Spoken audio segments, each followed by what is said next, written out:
Hello, this is video number 18, the last one in this series. And in this video, I'd like to give you some tips about practicing and about really efficient and not only efficient, but effective practice. So the first thing, we need to feel really relaxed and really centered. And here's a little exercise that I do and I teach all my students, and we can do it before we start practicing, we can do it in the middle of our practice. The idea of this exercise is centering. We center around the center of gravity of our body, and we rotate it from all the possible angles. So here I go, I stretch up, I'm on my toes, I stretch up all the way. I come down and I turn to the right. I make sure I breathe, turn to the left.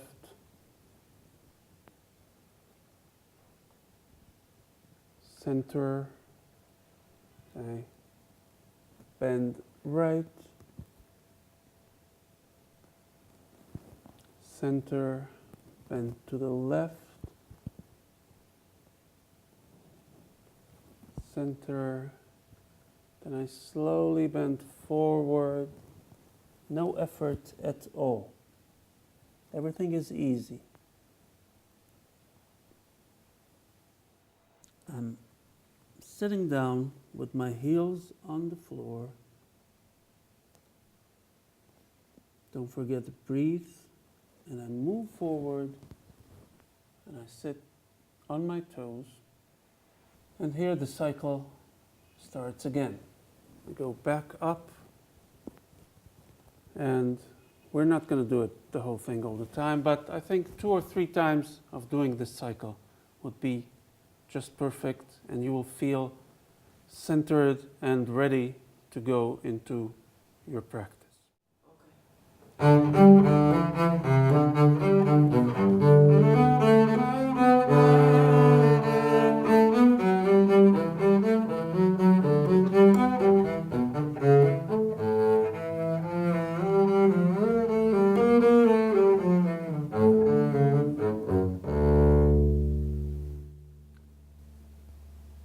The most powerful practicing tool I can give you is what we call the stop bow. This is when the bow stops between the notes and we prepare everything for the next note and then we play. This exercise is about coordination, about really understanding the order of events. So here we are. I will do the same jig from the first suite, this time with stop bow. Now I have 2 notes, legato.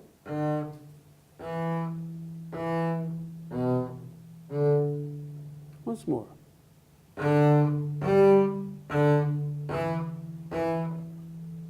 Have to shift.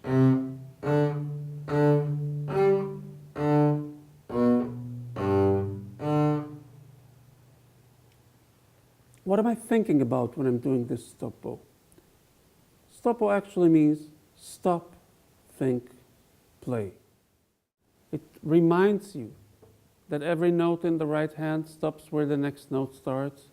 It reminds you to do your finger replacement and to do all the shifts properly as we learned them in the previous videos.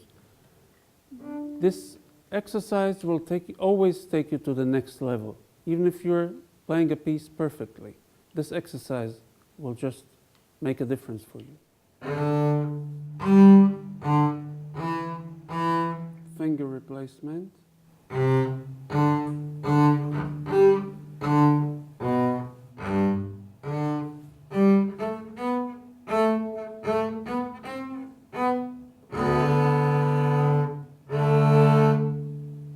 After you do that, play in a ridiculously slow tempo and apply this stop bow into a frame of rhythm.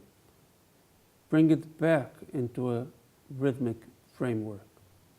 So this is the most powerful tool I can offer